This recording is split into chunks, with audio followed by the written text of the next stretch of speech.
और जयपुर से खबर है, जहां हनुमान सहाय बने हैं राजस्थान शासन सचिवालय सहायक कर्मचारी संघ के अध्यक्ष पद के लिए मतदान में हनुमान सहाय ने जीत दर्ज कर ली है। अपने निकटतम प्रतिद्वंदी नरपत सिंह को 14 मतों से हराया। कुल 214 में 206 कर्मचारी मतदाताओं ने मतदान किया। हनुमान सहाय को मिले सर्वाधिक 94 मत। नरपत सिंह को 80, तीसरे प्रत्याशी कालूराम को मिले हैं 31 मत। निर्वाचन अधिकारी राजेंद्र सिंह शेखावत ने हनुमान सहाय को प्रमाण पत्र दिया है। 214 कर्मचारी बचे हुए हैं और अब जो नई भर्ती आएगी एग्ज़ाम के बाद में उनका रखेंगे। दूसरा, हमारे जो सहायक कर्मचारी हैं उनके वाटर कूलर, पंखे, बैठने की सुविधा, ये जो बरसात आती है जो मेरे बाहर सहायक कर्मचारी बैठते हैं इनके लिए जो जितने भी ग्राउंड हैं उनमें सब में जालियाँ लगवाने का पहली प्राथमिकता रहेगी, क्योंकि सबसे ज़्यादा पीड़ित हमारे कर्मचारी यहीं होते हैं क्योंकि वही बाहर बैठते हैं। तो इसी का सबसे पहला प्रयास रहेगा और जो कर्मचारी हित में कार्य होंगे वो संपूर्ण पूर्ण।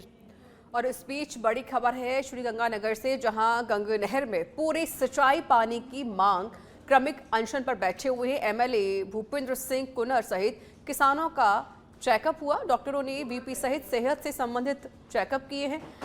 आज शाम से रायसेनगर एमएलए सोहन नायक और कल सांसद कुलदीप इंदौरा किसानों सहित बैठेंगे क्रमिक अनशन पर। गंगा नहर में निर्धारित पानी 2500 क्यूसेक पानी की मांग की जा रही है। 23 जून से जिले भर की धान मंडियां और 24 जून को जिला प्रशासन को ठप करने का किसानों ने ऐलान किया है। से माननीय हमारे सोनलाल जी धरने पर बैठ रहे हैं, फिर माननीय एमपी साहब बैठेंगे। अगर फिर भी सरकार ने इस मामले में संज्ञान नहीं लिया तो ये आंदोलन उग्र रूप लेगा और उसके बाद अगर कोई हानि होती है, कोई बड़ा आंदोलन होने के नुकसान होता है तो सरकार और। अनूपगढ़ से खबर है, जहां पर एफएसआई के कार्यकर्ताओं ने थाने के सामने प्रदर्शन किया है। बता दें कि एफएसआई के जिला अध्यक्ष के साथ पुलिस कस्टडी में मारपीट का आरोप है। कार्यकर्ताओं ने पुलिस थाने में घुसने का प्रयास किया। पुलिस और कार्यकर्ताओं के बीच झड़प भी देखने को मिली है। डीएसपी के आश्वासन पर कार्यकर्ताओं ने प्रदर्शन समाप्त किया है। अनूपगढ़ एएसपी सुरेंद्र कुमार मामले की जांच कर रहे हैं। 24 जून को एफएसआई के कार्यकर्ता करेंगे पुतला दहन। श्री गंगानगर जिला कलेक्ट्रेट पर एएसपी का पुतला भी दहन किया जाएगा। ये 14 जून 2025 की बात है। ये बांडा कॉलोनी के पास में एक पिकअप गाड़ी का दुर्घटना हुई थी। उस दुर्घटना के दौरान जो ड्राइवर था वो दारू पिया था और एक सुदेश बिश्नोई नाम का एसएफआई का है, उसके साथ मारपीट का आरोप लगाए हैं। तो इस संबंध में आज थाने के बाहर धरना प्रदर्शन हुआ था। इनसे वार्ता भी की गई। सुदेश बिश्नोई के साथ में जो मारपीट का आरोप लगाए हैं उसके संबंध में हमारे एडिशनल एसपी महोदय अनूपगढ़ जांच कर रहे हैं और जांच के बाद जैसी कार्रवाई होगी, जो कार्रवाई होगी वो उस पर अग्रिम कार्रवाई की जाएगी। ये इनको प्रतिनिधिमंडल को बताया गया और इनको समझाइश करके वापस। अब जैसे 24 तारीख को इन्होंने एसपी के पुतले का वो घोषणा की है और 14 जून का ये मामला है और लगभग 4-5 दिन हो गए, तो पुलिस ने इस जांच को कहां तक पहुंचाया अभी तक, क्या है? अभी एसएफआई के जिलाध्यक्ष सुदेश बिश्नोई को 14 तारीख की रात्रि बांडा चौकी के सामने से बांडा चौकी प्रभारी कालूराम मीणा कांस्टेबल सरवण ने जो है गिरफ्तार करके और बिना कारण कोई राजनीतिक दवेशता के चलते उसको अनूपगढ़ थाने लेके आती है और अनूपगढ़ थाने में बड़ी बर्बरता से उसके साथ मारपीट करती है। उसके खिलाफ जो पूरे गंगानगर जिले के विद्यार्थी वर्ग में, किसानों मजदूरों में जो लड़ने वाले लोग हैं उनमें व्यापक रोष है और उसी बात को लेके आज हमने अनूपगढ़ थाने का घेराव किया है और हमारी मांग है कि कालूराम मीणा और सरवण को बिना शर्त अविलंब जो है उनको यहाँ से रवाना किया जाए, उनको बर्खास्त किया जाए। अगर पुलिस जो है हमारी मांग को, उनके उच्च अधिकारी हमारी मांग को नहीं मानते हैं तो निश्चित तौर पे 24 तारीख को गंगानगर कलेक्ट्रेट के सामने गंगानगर के एसपी का पुतला फूका जाएगा और उसके बाद में अगली तारीख को पूरे गंगानगर जिले में 365 से लेके साधु। खबर झुंझुनू से है, जहां कमरुद्दीन दरगाह की भूमि के अतिक्रमण पर बुलडोजर चला है। हाईकोर्ट के आदेश के बाद प्रशासन ने अतिक्रमण को हटाया। दरगाह की भूमि से प्रशासन ने हटाए 5 अतिक्रमण। बता दें, तहसीलदार महेंद्र मुंड के नेतृत्व में टीम ने कार्रवाई की है। कार्रवाई के दौरान लोगों ने भेदभाव का आरोप लगाया। आदेशों के तहत हटाया जा रहा अतिक्रमण। तहसीलदार प्रशासन ने 339 अतिक्रमियों को नोटिस दिया था। कार्रवाई के दौरान महिलाओं ने अतिक्रमण हटाने का विरोध किया। समझाइश के बाद प्रशासन ने अतिक्रमण हटाया। ये दरगाह कमरुद्दीन शाह के नाम से खातेदारी भूमि है जो वक्फ बोर्ड के अधीन आता है। राजस्थान हाईकोर्ट के आदेश थे हटाने के, जिसकी पालना में वक्फ बोर्ड ने कलेक्टर साहब से निवेदन किया था कि हाईकोर्ट के आदेशों की पालना करवाई जाए। उन आदेशों की पालना में ये अतिक्रमण आज हटाया गया है। लगभग बाई नेम 339 लोगों को नोटिस दिया गया था, लेकिन फिलहाल जो मौके पर खाली हैं, क्योंकि और 4 दीवारी है, कोर्ट के आदेश ऐसे हैं कि किसी को बेघर नहीं किया जाए, तो फिर चिन्हित करके बाकी आगे की कार्रवाई बाद में की जाएगी। आज जो मौके पर खाली भूमि है जिसमें 4 दीवारी करके अतिक्रमण किया गया है, उनको खाली करवाया गया है। घर को किसी को नहीं तोड़ा गया, मैं जैसा पहले भी कहा है, सिर्फ जो 4 दीवारी करके अतिक्रमण किया हुआ था, खाली भूमि है, उसको खाली करवाया गया है। बाकी इनको बाद में नोटिस देके इनको खाली करवाया। ये आप लोगों के सामने है, लगभग 3 या 4 जगह पे है। अंता विधानसभा सीट पर उपचुनाव होना है। राज्य निर्वाचन विभाग ने चुनाव आयोग को अनुशंसा भेजी है। चुनाव आयोग तय करेगा अब इस सीट पर उपचुनाव की तारीख। विधायक कंवरलाल मीणा की विधायकी रद्द होने से ये सीट रद्द हुई है। बता दें कि 2005 में अधिकारी पर पिस्टल तानने के मामले में 3 साल की सजा हुई। सुप्रीम कोर्ट से राहत ना मिलने पर सरेंडर किया था। तो इस वक्त की बड़ी जानकारी, अब जो सीट रिक्त हुई है अब वहां पर बाई इलेक्शन होना है। चुनाव आयोग जल्द ही इस पर चुनाव की तारीख तय करेगा। तो अंता विधानसभा सीट पर उपचुनाव होना है, बड़ी जानकारी दे रहे हैं। राज्य निर्वाचन आयोग ने चुनाव आयोग को अनुशंसा भेजी है और चुनाव की तारीख जल्द ही तय कर दी जाएगी। चुनाव आयोग अब इस सीट पर उपचुनाव की तारीख जल्द ही तय करेगा। अभी फिलहाल अनुशंसा भेजी गई है। विधायक कंवरलाल मीणा की विधायकी रद्द होने से ये सीट रिक्त हुई है। बता दें 2005 में अधिकारी पर पिस्टल तानने के मामले में 3 साल की सजा हुई थी, जिसके बाद उनकी विधायकी रद्द कर दी गई। सुप्रीम कोर्ट से भी राहत नहीं मिलने पर सरेंडर किया था और अब अंता विधानसभा सीट पर उपचुनाव को लेकर चुनाव आयोग को अनुशंसा भेजी गई है। एसोसिएट एडिटर निजाम कंटालिया जुड़ गए हैं फोन लाइन पर। निजाम, अंता विधानसभा सीट पर उपचुनाव होना है, जिसको लेकर अब चुनाव आयोग को अनुशंसा भेजी गई है। बिल्कुल, देखिए कि अंता विधानसभा सीट जो है हाल ही में रिक्त हुई है, क्योंकि जो वहाँ के विधायक है कंवरलाल मीणा, उनको कोर्ट से, चूंकि उन्होंने एक चुनाव का मामला था 2005 में, पंचायत सरपंच के चुनाव का मामला था, उसमें उन्होंने पिस्टल दिखाई थी एसडीएम और जो आईएएस अधिकारी थे उनको। इस मामले में जो है निचली अदालत ने उनको 3 साल की सजा सुनाई थी, जिसके बाद प्रदेश की राजनीति में बड़ा घमासान हुआ। कांग्रेस ने कई आरोप लगाए, लंबे समय तक मामला चला। सुप्रीम कोर्ट से अपील खारिज हो गई और उसके बाद उन्हें सरेंडर करने के आदेश दिए। सरेंडर किया गया और जिसके बाद विधानसभा अध्यक्ष ने उनकी सदस्यता को खारिज कर दिया। ऐसे में अब जो है राज्य निर्वाचन विभाग जो है उसने यहाँ पर अंता की सीट पर फिर से उपचुनाव कराने को लेकर अनुशंसा भेजी है। अब जो केंद्रीय चुनाव आयोग यानी कि जो चुनाव आयोग है वो अब इस जो अनुशंसा भेजी गई है उस पर वो तारीखें तय करेगा। साथ ही इस मामले में किस तरीके से जो ईवीएम जो होती है उनको तैयार किया जाएगा, ये राज्य निर्वाचन विभाग का काम है। लेकिन इस पूरे मामले में अब राज्य निर्वाचन विभाग ने केंद्रीय चुनाव आयोग को अनुशंसा कर दी है, यानी कि अब अंता का जो विधानसभा है उस पर अब उपचुनाव होना तय है, लेकिन अब उसकी तारीखों का ऐलान जो है अब केंद्रीय चुनाव आयोग करेगा। बिल्कुल निजाम, यानी हम मान सकते हैं कि जल्द ही तारीख का ऐलान कर दिया जाएगा। चलिए ठीक है, हमारे साथ आप बने रहिएगा, हमारे सवाल आपसे और भी रहेंगे।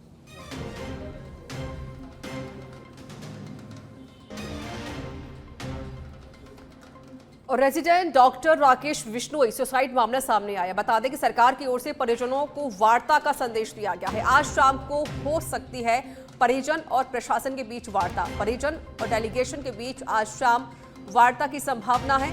मंत्री के विश्नोई, डीजी रवि प्रकाश मेहरा से मिल सकते हैं परिजन। मुख्य सचिव सुधांशु पंत से भी मिल सकता है आज एक डेलीगेशन। ये बड़ी जानकारी आपको दे रहे हैं। और निजाम कंटालिया हमारे साथ लगातार जुड़े हुए। निजाम, क्योंकि पिछले कई दिनों से ये जो परिजन है विरोध प्रदर्शन कर रहे हैं और जिस तरीके से डॉक्टर ने जो सुसाइड किया था, अब वो कह रहे हैं कि भाई इस पर एक्शन लिया जाए।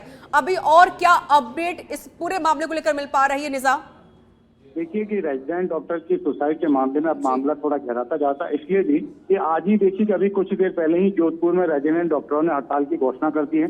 पहले उन्होंने कल भी जो है 18 तारीख को भी जो उन्होंने सुबह 2 घंटे का सांकेतिक हड़ताल किया था और अब हड़ताल की घोषणा की सामने आ रही बात। दूसरी तरफ आज ही जो है रेजिडेंट जो जयपुर एसएमएस के रेजिडेंट है उनके तरफ से अभी कुछ ही देर बाद कैंडल मार्च निकाला जाएगा।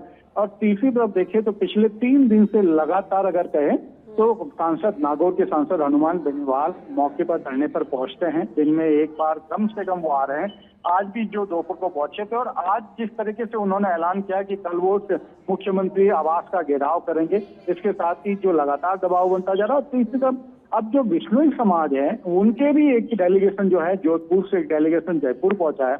उसके बाद इन सब बदली हुई परिस्थितियों में हमारे पास ये संकेत है कि सरकार की ओर से, प्रशासन की ओर से वार्ता के लिए आमंत्रित करने की बात सामने आ रही है। और इसके साथ ही ये एक डेलीगेशन आज से कुछ ही देर बाद जो है एक डेलीगेशन प्रशासनिक अधिकारियों से मिल सकता है। इस मामले में चूंकि के बिश्नोई जो है एक बड़ी भूमिका निभा सकते हैं, तो जो हमारे पास जानकारी निकल कर आ रही है वो यही कि सरकार की ओर से के बिश्नोई को आगे किया जा रहा है कि वो इस मामले को थोड़ा और इसमें मामले में कहे तो सहयोग कर सकते हैं। और इस मामले में अब चूंकि पूरी एंट्री हो चुकी है, तो कांग्रेस के ये जो युवा नेता है अगर कहें इसमें अभिमन्यु जो विधायक है अभिमन्यु और इसके साथ ही जो निर्मल चौधरी छात्र नेता है अनिल चोपड़ा, ये लगातार 2 दिन से ये भी जो धरना स्थल पर पहुंच रहे हैं। तो मामला गहरा सकता है। इससे पहले अब प्रशासन जो है, सरकार जो है कई वार्ता के लिए उनको आमंत्रित करने की खबर आ रही है। कुछ देर में ये क्लियर हो जाएगा कि क्या कौन कौन मिल रहे हैं, किससे मुलाकात होगी। लेकिन जो संभावित बात है, कई दिनों से ये जो परिवार है ये प्रदर्शन कर रहा है और लगातार कहा जा रहा है कि उनको न्याय दिया जाए। एक एचओडी को भी हटाने की लगातार मांग उठ रही है, इस पर कई आरोपी लगे। शुक्रिया आपका निजाम कंटालिया अधिक जानकारी देने के लिए। और विश्व योग दिवस पर बीजेपी प्रदेश भर में नेता अब योग करेंगे। बीजेपी ने जारी की है योग दिवस कार्यक्रमों की पूरी सूची। कार्यक्रम में जनप्रतिनिधि लेंगे भाग। प्रदेश अध्यक्ष नितिन राठौर एसएमएस स्टेडियम में योग का संदेश भी देंगे। कैबिनेट मंत्री राज्यवर्धन सिंह राठौर और सांसद मंजू शर्मा भी साथ मौजूद रहेंगी। केंद्रीय राज्य मंत्री भागीरथ चौधरी भी मौजूद रहेंगे। अजमेर पुलिस लाइन में मौजूद रहेंगे। जल संसाधन मंत्री सुरेश रावत पुष्कर में आमजन के साथ योगाभ्यास करेंगे। पूर्व नेता प्रतिपक्ष राजेंद्र राठौर तारानगर नेचर पार्क में करेंगे योग। केंद्रीय मंत्री गजेंद्र सिंह शेखावत और जोराराम पटेल उम्मेद स्टेडियम जोधपुर में योग करेंगे। डिप्टी सीएम दिया कुमारी सिटी पैलेस में योग करेंगे। सतीश पुनिया आमेर फोर्ट में करेंगे योग। बाल मुकुंदाचार्य गोविंद देव जी मंदिर में लोगों के साथ योगाभ्यास करेंगे, योग करेंगे। केंद्रीय मंत्री भूपेंद्र यादव और मंत्री संजय शर्मा सरिस्का में योग करेंगे। बाल मुकुंदाचार्य गोविंद देव जी मंदिर में योग करेंगे। केंद्रीय मंत्री भूपेंद्र यादव और मंत्री संजय शर्मा सरिस्का में योग करेंगे। तो देखिए 21 जून को अंतर्राष्ट्रीय योग दिवस है और इस मौके पर बीजेपी कई बड़े नेता योगाभ्यास करने में लगे हुए हैं। अभी पूरा शेड्यूल जारी कर दिया गया है कि कौन सा नेता कहां पर योग करेगा और एक मैसेज पूरी जनता को देने की कोशिश रहेगी कि योग हमारे जीवन का एक महत्वपूर्ण योग है, तो इस योग को तो जरूर करना चाहिए, संदेश देने की कोशिश रहेगी नेताओं की तरफ से। अब इसको लेकर पूरा शेड्यूल बीजेपी ने जारी कर दिया है। कई बड़े नेताओं के इसमें नाम शामिल हैं और जो एक लोकेशन है वो भी यहाँ पर बता दी गई है कि कौन सा नेता कहाँ पर योग करेगा और संदेश देने की कोशिश यही रहेगी कि सभी की जिंदगी में योग काफी ज्यादा महत्वपूर्ण होता है और सभी को योग करना बहुत जरूरी है। तो बीजेपी ने योग दिवस कार्यक्रमों की सूची पूरी जारी कर दी है।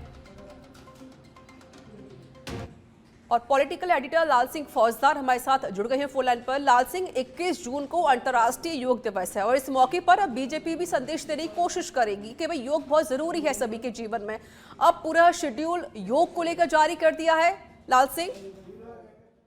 देखिए बेटा, अंतर्राष्ट्रीय योग दिवस पर आम जन को योग के प्रति जागृत करने के लिए सत्ता और संगठन पूरी तरह से योग में हो जाएगा। 21 जून को पूरी भजनलाल सरकार योग करेगी। इसके साथ ही पार्टी के पदाधिकारी योग करेंगे। अलग अलग जिम्मेदारी दी गई है। मुख्य कार्यक्रम जैसलमेर में हुआ जब मुख्यमंत्री भजनलाल शर्मा खुद योग कार्यक्रम में भाग लेंगे। इसके साथ ही तमाम केंद्रीय मंत्रियों, राजस्थान सरकार के मंत्रियों को अलग अलग जिम्मेदारी दी गई। अलग मैं मोटे तौर पर बात करूं तो मदन राठौड़ भाजपा के प्रदेश अध्यक्ष SMS स्टेडियम में योग करेंगे। सांसद मंजू शर्मा साथ रहेंगी। कैबिनेट मंत्री राज्यवर्धन सिंह राठौड़ और केंद्रीय राज्य मंत्री भागीरथ चौधरी अजमेर में रहेंगे। जल संसाधन मंत्री सुरेश रावत पुष्कर में रहेंगे। पूर्व नेता प्रतिपक्ष राजेंद्र राठौड़ तारानगर में रहेंगे। तो पूरी लंबी लिस्ट है रिता, इसको हम लगातार दर्शकों को दिखा रहे हैं। कुल मिलाकर सत्ता और संगठन के सभी नेता अलग अलग स्थानों पर उस दिन योग के कार्यक्रमों में भाग लेंगे। मकसद यही है कि वह योग जिसकी दुनिया में पहचान भारतीयता के दम पर है, यानी कि योग को अंतर्राष्ट्रीय योग दिवस के रूप में मनाया जाता है, तो ये देन अगर दुनिया को है तो भारत की है। भारत की प्राचीन परंपरा से योग आज दुनिया को स्वस्थ कर रहा है, लोगों को मस्तिष्क से स्वस्थ कर रहा है, तन से स्वस्थ कर रहा है, आध्यात्मिक दृष्टि से स्वस्थ कर रहा है। तो इस देन का और प्रचार प्रसार हो सके, लिहाजा पार्टी ने तय किया है बड़े स्तर पर योग के कार्यक्रम किए जाएंगे ताकि योग आम जन के जीवन का हिस्सा बन जाए। जी ठीक है, शुक्रिया आपका लाल सिंह फौजदार अधिक जानकारी देने के लिए।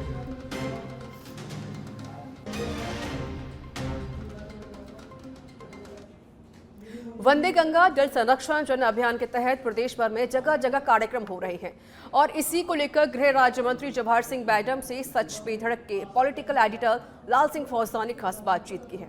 आप इसमें जवाहर सिंह जी, एक मकसद है भजन लाल सरकार का कि जो लोग आपके पास आए उनकी फरियाद सुनी जाए, उनकी मौके पर समस्या का निस्तारण किया जाए। मैं लगातार देखता हूँ आपके पास सुबह से इस तरह का तांता लगता है, तो किस तरह की लोग समस्या लेकर आ रहे हैं और कैसे आप समाधान कर रहे हैं? 3 घंटे से लगातार लोगों को सुन भी रहा हूं। ज्यादा कोई गंभीर समस्याएं नहीं है, छोटी छोटी समस्याएं हैं। यदि इनका निस्तारण और इनकी जन सुनवाई नीचे के स्तर पर यानी कि SDM और जिला कलेक्टर स्तर पर इसकी सुनवाई हो जाए और न्यायोचित समाधान हो जाए तो मैं समझ सकता हूं शायद जयपुर तक लोगों को नहीं आना पड़े। अभी आप दौरे पर थे जवाहर सिंह जी, वंदे गंगा जल संरक्षण अभियान चल रहा है। अभी CM भजन लाल शर्मा ने एक सोशल मीडिया पर अपील भी की है प्रदेशवासियों से कि आप जल बचाएं, पर्यावरण का संरक्षण करें। और ये जो अभियान है, करीब 1.5 लाख गतिविधियां इसमें हुई हैं, करोड़ों लोगों ने इसमें भाग लिया। आप भी कई जिलों के दौरे पर गए, किस तरह का रुझान जनता का इस अभियान को लेकर मिल रहा है और क्या असर रहेगा वंदे गंगा जल संरक्षण जन अभियान का? देखिए, माननीय मुख्यमंत्री जी ने जो अभियान का नाम दिया वंदे गंगा जल संरक्षण जन अभियान, मैं समझ सकता हूं कि आज से 30 साल 35 साल पूर्व के आप परिवेश में जाएंगे तो हम जब गांव में छोटे छोटे थे तो गर्मी के मौसम में तालाब पोखरें जब सूख जाती थी तो आम आदमी उस पोखर की खुदाई के लिए लगता था। महिलाएं, पुरुष, गाड़ी, अपने बुग्गी, ट्रैक्टर, जिस पे जो था उसके माध्यम से उन तालाब पोखरों की सफाई करने का काम करता था। बीच में एक दौर आया कि सरकारें उसके लिए सहयोग करने लगी और सरकार के ऊपर आधारित हो गए और फिर एक दौर ऐसा चला कि लोगों ने पानी के आवक के रास्ते और जलाशय इन पर अतिक्रमण की बाढ़ आ गई। तो माननीय मुख्यमंत्री जी ने अपने जो पुरानी सोच है लोगों की सहभागिता की, उसको दुनिया के जहन में लाने के लिए एक व्यापक रूप में एक अभियान की शुरुआत करने का आह्वान किया। और मैं देख सकता हूं कि मैं जब बाड़मेर था, बालोतरा था, उसके बाद धौलपुर गया, भरतपुर गया, राजस्थान के उस कोने से और उस कोने तक लोगों में जागरूकता आई है और माननीय मुख्यमंत्री जी के इस अभियान की लोग सराहना भी कर रहे हैं। कारण यह है कि जल का संकट हर जगह बढ़ा है और जल का जब संकट बढ़ा है तो हर व्यक्ति ये जानता है कि जीव के लिए पानी की बहुत आवश्यकता है, हमारी वनस्पति के लिए भी पानी की आवश्यकता है। पर्यावरण का संरक्षण रहे तो पानी और पौधे दोनों की प्रकृति के संरक्षण के लिए बहुत बड़ी आवश्यकता है। तो उस आवश्यकता को देखते हुए आम आदमी के सोच में परिवर्तन आया है कि हमको बरसात का जो पानी है उसकी एक एक बूंद को संरक्षित करके हमारे टांके में, हमारी पोखर में, हमारे तालाब में, हमारी झील में उसको संरक्षित करना चाहिए। कहीं सिल्टेड हो गए तो उनकी मिट्टी निकालने का काम करना चाहिए, कहीं अतिक्रमण है तो उनको हटाने का काम करना चाहिए, कहीं गंदगी है तो उसको सफाई करने का काम करना चाहिए, तो जगह जगह प्रशासन और आमजन मिलकर के इस अभियान में लगे। मैं भी अपील करना चाहूंगा आमजन से कि जनहित के कार्य हैं और हमारे स्वयं के लिए हम कर रहे हैं। आप देखते हैं लोग पुण्य कमाने के लिए कोई प्याऊ लगाता है, कोई बावड़ी खुदवाता था, कोई कुएं बनवाता था। वो पुण्य कमाने का ये अवसर मिला है। माननीय मुख्यमंत्री जी के आह्वान पर हम सब लोग एकजुट हों, लगे अपने गांव में, अपनी ढाणी में, अपने शहर में, कहीं भी जो जलाशय हैं, जल के साधन हैं, पुराने हैं और नए भी बनाने पड़े तो उनको भी बनाने के लिए संकल्पित होकर के आगे बढ़े। जनता पूरा सहयोग भी कर रही है और आत्मसात करके आगे बढ़ रही है। मैं समझ सकता हूं कि पिछले समय में जिस तरह से बरसात हुई, पानी की भी आवक हुई, हमारी पूर्ति हुई, किसानों के चेहरे खिले। अब की बार भी ऐसा लग रहा है कि भारी मात्रा में बरसात होगी और उस पानी के संरक्षण का हम सब लोग काम करेंगे। आपने एक आदेश और निकाला है जवाहर सिंह जी, अब जो पुलिस की कार्यप्रणाली है, यहाँ भी आम लोग बैठे हैं, इनको भी कई बार दिक्कत आती थी। आप एफआईआर दर्ज कराने जा रहे हैं तो उर्दू में लिखते थे लंबी चौड़ी पूरी दास्तान, लोगों के समझ में नहीं आता था। तो आपने उर्दू और फारसी को बैन कर दिया, अब हिंदी में ही एफआईआर दर्ज होगी, हिंदी में ही तमाम काम संपादित किए जाएंगे पुलिस विभाग के। देखिए, मैंने दूसरी बार ये पत्र लिखा कि पुलिस की जो कार्यविधि है, हमारे अनुसंधान है, पत्रावलियां हैं, पत्र व्यवहार है, उसमें अधिकतर उर्दू और फारसी के शब्दों का उपयोग किया जाता है। चूंकि आज़ादी से पहले तक भारत में उर्दू का प्रचलन था, आम भाषा में बोलचाल का भी था, स्कूलों में भी उसको पढ़ाया जाता था। उसके बाद मैं समझ सकता हूं कि कोई तृतीय भाषा के रूप में भी उर्दू को पसंद नहीं करता। 95-96 क्या 99% लोग ऐसे हैं जो उर्दू तृतीय भाषा के रूप में भी नहीं लेते हैं।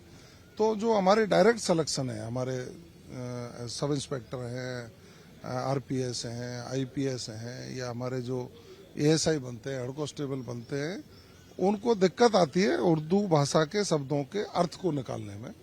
तो मैं जब राजस्थान के दौरे पर निकला, मैंने 28 जिले करीब कर लिए हैं, 28 जिलों के पुलिस अधिकारियों से मेरी बात हुई तो वहाँ ये बात आई थी। हमारे तफ्तीश करने वाले लोगों ने कहा था कि साहब इसमें बड़ी दिक्कत आती है। तो मेरे भी स्वयं के दिमाग में आया कोई नई चीज़ होनी चाहिए। माननीय मुख्यमंत्री जी से मैंने इस विषय पर चर्चा भी की, उनका सकारात्मक रुख था।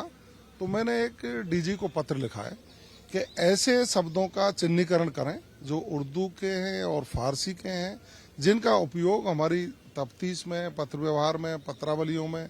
अब आप देखिए, फर्द है काम, तकमील, ये कोई शब्द है? फर्द है काम नहीं समझते होंगे बहुत से लोग क्या है क्या नहीं है। मैंने उदाहरण के तौर पर ये कहा है, बाकी तो सैकड़ों शब्द ऐसे हैं जिनका उपयोग किया जाता रहा है। तो डीजी पुलिस ने भी नीचे निर्देशित किया, उनका चिन्हीकरण करके एक मसौदा तैयार करके हम सक्षम स्तर पर बात को रखेंगे।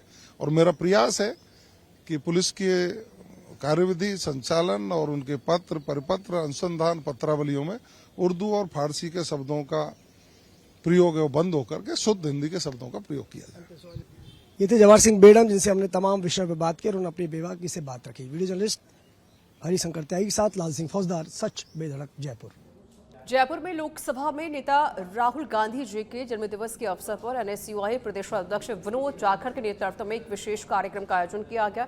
इस अवसर पर एनएसयूआई कार्यकर्ता एवं सामाजिक कार्यकर्ताओं ने एक साथ सामाजिक न्याय और समता के प्रोधा महात्मा ज्योतिबा फुले एवं सावित्रीबाई फुले के जीवन पर आधारित film Phule the man with मिश्रण का सामूहिक रूप से अवलोकन किया। यह फिल्म महात्मा फुले और सावित्रीबाई फुले के संघर्ष, विचारधारा और सामाजिक क्रांति के मिशन को बेहद प्रभावशाली ढंग से प्रस्तुत करती है। फिल्म प्रदर्शन के उपरांत प्रदेश अध्यक्ष विनोद जाखड़ ने कहा कि राहुल गांधी का जीवन भी फुले दंपति की तरह अन्याय, असमानता और अंधविश्वास के विरुद्ध निरंतर संघर्ष का प्रतीक है।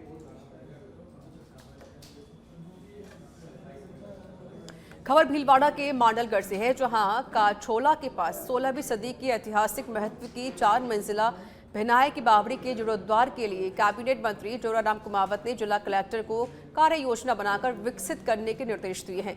दरअसल कैबिनेट मंत्री जोराराम कुमावत मांडलगढ़ दौरे पर पहुंचे, जहां पंचायत समिति प्रधान जितेंद्र मुंदड़ा ने भिनाय की बावड़ी के जीर्णोद्धार के लिए कैबिनेट मंत्री को पत्र सौंपा और बताया कि पुरातत्व महत्व की प्राचीन भिनाय की बावड़ी शासन प्रशासन की अनदेखी से लावारिस हालत में चली गई है और जीरो शेड्स होने पर कारगर है।